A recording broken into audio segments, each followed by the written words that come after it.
breakfast time for this too. Ketchup, Bob. That looks spring rolls. Yeah, right. I think they had cheese in the other place. Yeah. Cereals here as well.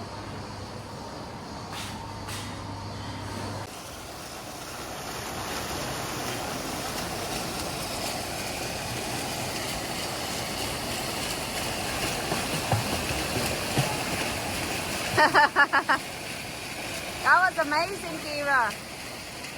Time. So, katatapos ko lang maligo, guys, as you can see. Si Kira at saka si Dave pumunta sila sa ice cream, sa snack bar. Sabi ko, mauna na lang sila kasi hindi ako mag-i-snack. Magdiretso ako lunch. Kasi in 30 minutes lunchtime naman natin. So, tapos ko lang maligo. I feel para akong inaantok after maligo. So, baka mamaya is mag-start na ako ng packing.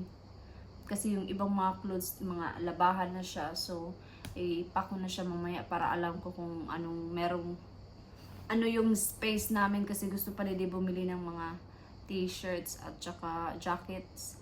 So, para malaman namin kung may space pa kami o wala. So, actually na medyo nagutom na ako kasi yung kinain ko lang kanina sa breakfast is pancakes at saka 3 pancake at saka kape lang. Yun lang yung kinain ko kanina. So, kaya medyo gutom na rin ako. So, sana masarap yung food for today's lunch. Anyway, masarap naman siya.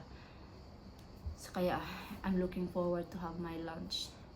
So, yun lang. Actually, medyo tahimik ngayong araw na to. Siguro nag-uwian na din yung ibang mga guests dito. Kasi kami 10 days, yung iba din bago nung dumating kami dito, yung iba nandito pa din. So, maybe sila mga 20 days, ganun. Or maybe 15 to 20 days yung iba dito kasi kami. 11 days kami in total. Pero yung iba nandito pa rin. To think na 11 days na kami, no? So, yeah, siguro din yung flight lang din sa kanila is mga an hour lang. Maybe taga dito lang din sila sa malapit. Kasi kami to Turkey to UK is nearly 4 hours flight. So yun. So anyway guys, so mag-ready lang ako. Ligo na naman si Kira, oh.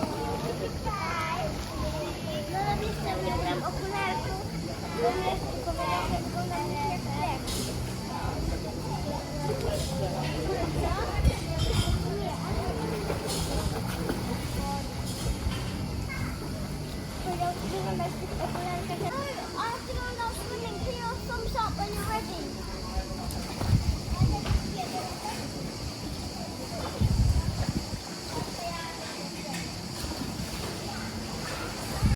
Mag-try na ako mag-impake since di naman namin nagagamit yung ibang damit dito kasi labahan na. So, sabi ko kay Dib, i-impake ko na lang siya. Tapos, iwan ko na lang yung mga susuotin namin in the next 2 days. Para ready na rin siya sa maleta. Hindi na maraming gagawin sa last day. So, dito ko ilagay yung mga labahan na. Si Dib kasi sabi niya siya daw yung mag-pack sa kanya kasi nga marami pa siyang kailangan ayusin sa damit niya. Tapos nasa labas pala sila ni Kira kasi nagpantay ako kay Kira kanina, nag-swimming siya. So si Dib naman ang nagbantay ngayon. Umalis lang sila, mayroon lang silang kinuha na binili ni Dib. So kinuha nila sa labas. So ito mga labahan na to actually. So maybe ilagay ko dito yung the rest na labahan since labahan na nga siya. Pagdating namin sa bahay, i-washing ko agad siya sa gabi. Nag-enjoy talaga si Kira. By the way pala, nakauwi na pala sila Steve kanina. So nasad si Kira kasi wala na daw siyang kalaro. Pero maybe one day magmi-meet up kami halfway. Malapit lang naman din sila sa kung saan kami nakatira. So magkikita pa rin kami one day. Tapos yung mga kalat ko dito, may mga kalat pa ako dito sa makeup ko. Para yung ibang mga iwan na namin. Like itong mga ganito, iwan namin yan.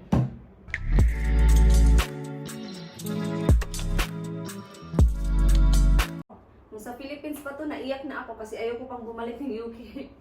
Pero this time kasi iba, di ba? Hindi wala kami sa Philippines. So, parang okay lang na umuwi na agad kami. Pag sa Philippines kasi, parang ayaw mo pang bumalik ng England. gusto mo pang mag-spend tayo na sa family, ganun. Kasi syempre, di ba malayo, tapos hindi yun something na every month ka pupunta sa Philippines.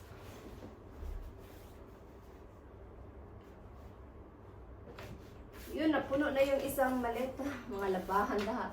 Marami pa actually yung labahan for sure, yung mga bukas na susuotin namin. And alam nyo ba, nagdala ako ng plancha. Oh, tingnan nyo, nagdala ako ng plancha. Pero di ko naman siya nagamit. Dinala ko lang kasi meron akong trouser na kailangan planchahin pero hindi ko naman siya nagamit. So tapos na yung isa. Tapos na yung labahan. So ito naman is yung maleta na lalagyan ko ng mga hindi marumi. So ito yung pinalaundry namin ng isang araw na kinuha ni Dave kahapon. So since malinis siya, dito ko siya ilagay sa kabilang side.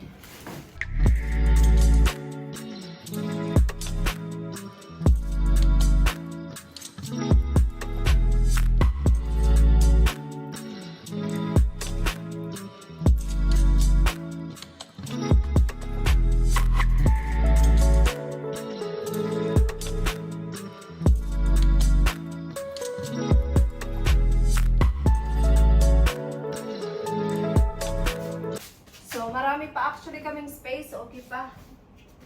Kung kailangan ni Dave ilagay yung iba yung damit dito, okay pa talaga siya. Marami pang space.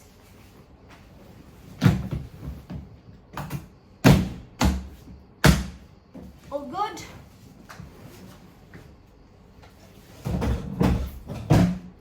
So yun. This bukas, okay na. So at least, tapos na yung empake, no? So, nandun pa rin sila dito sa labas. Well, nag-empake ako. Nakita ko tong chicheria. Ito ata yung nabili namin nung isang araw. So, hopefully next year, makapag-holiday ulit kami. Pero di pa namin alam kung saan kami makapag-holiday next year. Pero napag-usapan namin kanina ni Dave kung saan naman kami mag-holiday next year. Sabi naman ni Kira, siya daw pipili kung saan kami mag-holiday next year. So, let's see what's gonna happen next year. Malayo pa naman yun. So, let's see. Baka magtanong kayo, bakit lagi na lang siya nag-vlog? Bakit na siya maligo? Actually, naligo ako nung isang araw.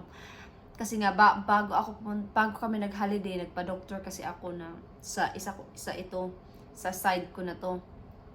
So, ayoko munang maligo talaga kasi naka-solution, naka-antibiotic pa ako. Dapat tapos na yung antibiotic ko, hindi ko lang talaga siya tinake ng straight all week.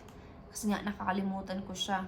So, I'm just being silly. Dito lang sila. You got more t-shirts? No, it's a jumper A jumper? and a t-shirt. So, dito na sila. Kumain daw sila ng lunch sa labas. Tinake nila yung sobra.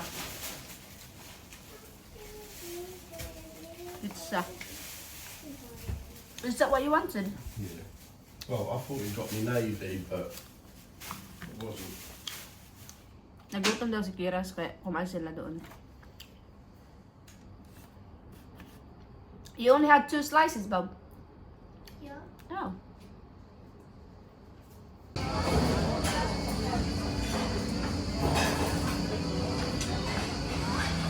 So, katatapos lang namin guys mag-dinner. So, nandito lang kami sa labas ng kwarto.